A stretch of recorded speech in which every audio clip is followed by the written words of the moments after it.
السلام علیکم رحمۃ اللہ وبرکاتہ۔ 7th کلاس، کیسے ہیں بیٹا آپ سب؟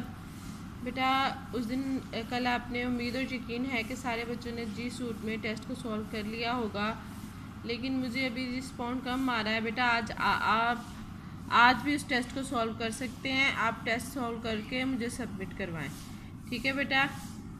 اور 7th کلاس میں جو ایشو چل رہا تھا وہ MCQs کا، وہ بھی سولو کر دیا گیا ہے۔ اب آپ کا ٹیسٹ جو ہے وہ سولو ہو جائے گا۔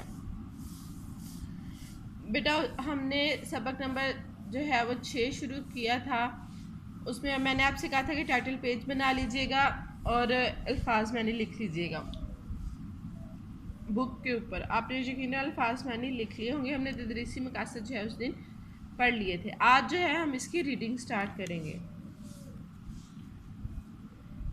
انسان پرندوں کو فضا میں اڑتے ہوئے دیکھتا ہے تو اس کے جی میں بھی پرندوں کی طرح اڑنے کی خواہش پیدا ہوتی۔ وہ سوچتا کاش میرے بھی پر ہوتے اور میں ابھی فضاؤں میں اڑتا پھرتا۔ فضا میں اڑنے کے خواب تو بہت سونے دیکھے، مگر اس کی تعبیر کیسے ممکن ہو یہ کوئی نہیں جانتا تھا۔ امریکی فوج 1903 میں ہوائی جہاز بنانے کی کوشش میں مصروف تھی۔ جہاز تو بن گیا مگر یہ اڑان نہ بھر سکا۔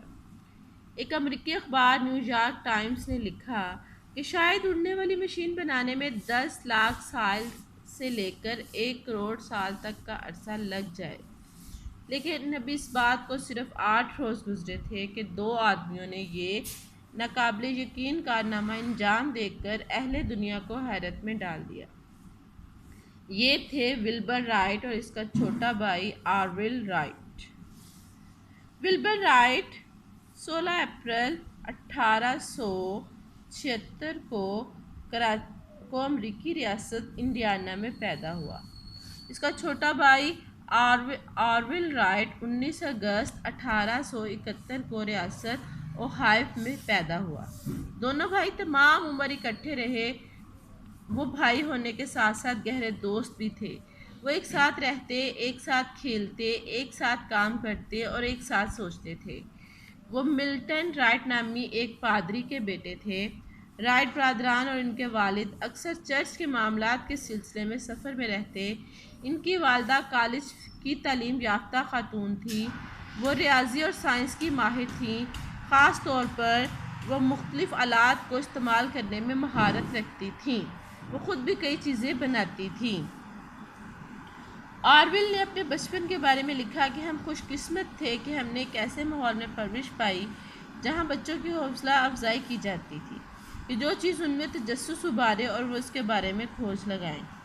گھر میں پڑھنے کا رجحان غالب تھا۔ 2 لائبریریاں موجود تھیں، ان میں سے ایک مذہبی کتابوں پر مشتمل تھی جبکہ دوسری میں عام کتابوں کا ذخیرہ تھا۔ مطالعے سے بھی رائٹ برادران میں پرواز کے بارے میں تجسس ابھرا۔ 1878 میں ملٹن رائٹ اپنے بیٹوں کے لیے ایک کھلونا ہیلی کاپٹر لے کر آیا۔ یہ کاغذ، بانس اور کاک سے بنا ہوا کھلونا تھا۔ اس میں ایک ربڑ لگا ہوا تھا۔ اسے کافی دیر گھمانے کے بعد چھوڑتے تو یہ فضا میں بلند ہو جاتا اور چند سیکنڈ فضا میں رہتا۔ اس کا سائز ایک انسانی ہاتھ کے مساوی تھا۔ اس وقت آرول کی عمر 7 سال تھی جبکہ ولبر 11 سال کا تھا۔ بچوں کے دل میں اڑان کی چنگاری تو پہلے سے موجود تھی، اس کھلونے کو پا کر وہ چنگاری مزید بھڑک اٹھی۔ دونوں بھائی اس کھلونے کے ساتھ کھیلتے رہے۔ یہ کھیل ان کو بہت بھایا۔ جب دیکھو اس کے ساتھ کھیل رہے ہیں۔ آخر کار کاغذ پھٹ گیا اور ربڑ ٹوٹ گیا۔ انہوں نے ایسا ہی کھلونا بنانے کی کوشش کی مگر اس کا وزن قدرے زیادہ ہو گیا، اس کا اڑنا ممکن نہ تھا۔ کھلونا ہیلی کاپٹر بنانے کا تجربہ اگرچہ ناکام ہو گیا تاہم اس سے انہیں ایک نیا خیال سوجا۔ وہ پتنگیں بنا کر دوستوں کو بیچنے لگے۔ انہوں نے کئی ڈیزائن آزمائے، بالآخر وہ صحیح ڈیزائن بنانے میں کامیاب ہو گئے۔ پتنگیں یوں اڑتیں جیسے ان کو پر لگ گئے ہوں۔ 1889 میں ولبر کی آمد سے آرول نے ایک پرنٹنگ پریس ڈیزائن کیا۔ وہ اپنے بنائے گئے پریس پر اخبار چھاپتے رہے۔ 1892 میں انہوں نے سائیکل کی ایک دکان کھول لی۔ 4 سال بعد ایک جرمن ہوا باز گلائیڈر اڑانے کی کوشش میں جان سے ہاتھ دھو بیٹھا۔ ان سے بھی رائٹ برادران کے حوصلوں کو تقویت ملی۔ انہوں نے سوچا انسان کا فضا میں اڑنے کا خواب شرمندہ تعبیر ہو سکتا ہے۔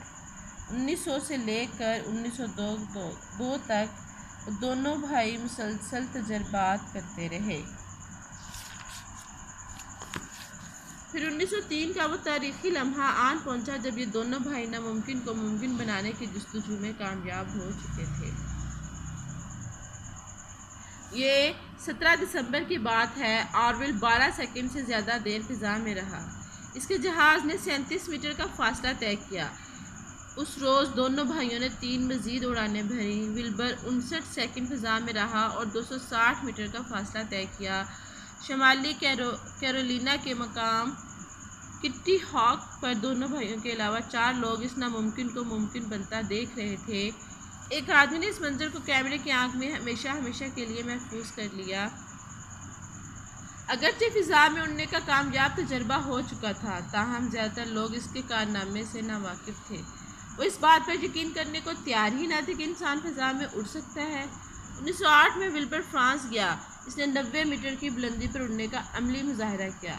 ایک فرانسیسی کمپنی ولبر کی اڑنے والی مشین بنانے پر آمادہ ہو گئی۔ جن دنوں ولبر فرانس میں تھا، آرویل نے امریکہ میں کامیاب پروازیں کی۔ ان میں سے ایک پرواز 1 گھنٹے تک جاری رہی۔ امریکی کا جنگی محکمہ رائٹ برادران کا جہاز خریدنے پر تیار ہو گیا۔ دیکھتے ہی دیکھتے رائٹ برادران کی شہرت کو پر لگ گئے۔ اخبارات میں ان کے بارے میں لمبی کہانیاں چھپنے لگیں۔ وہ ہیرو بن چکے تھے۔ جہاں جاتے لوگ ان کے پیچھے چلتے، لیکن دونوں بھائیوں کو شہرت سے کوئی سروکار نہ تھا۔ وہ واپس اپنے قصبے میں آ گئے اور اپنے جہاز کو خوب سے خوب تر بنانے کی کوششوں میں لگ گئے۔ انہوں نے بہت سے اور لوگوں کو بھی اڑنا سکھایا۔ ولبر رائٹ ٹائیفائڈ بخار میں مبتلا ہو کر 1912 میں اس دنیا سے کوچ کر گیا۔ بھائی کی موت کے بعد آرویل مرتے دم تک اپنے جہاز کا ڈیزائن بہتر کرنے میں لگا رہا۔ آرویل کا انتقال 1948 میں ہوا۔ آج ہمارے پاس برق رفتار جہاز موجود ہیں۔ خلائی گاڑیوں نے خلا کی تسخیر کو ممکن بنا دیا ہے، لیکن امریکہ کے شہر واشنگٹن کے فضائی خلائی عجائب گھر میں رکھا گیا پہلی ہوائی جہاز ہمیں یاد دلا رہا ہے کہ یہ سب رائٹ برادران کے پہلے قدم کی بدولت ممکن ہوا۔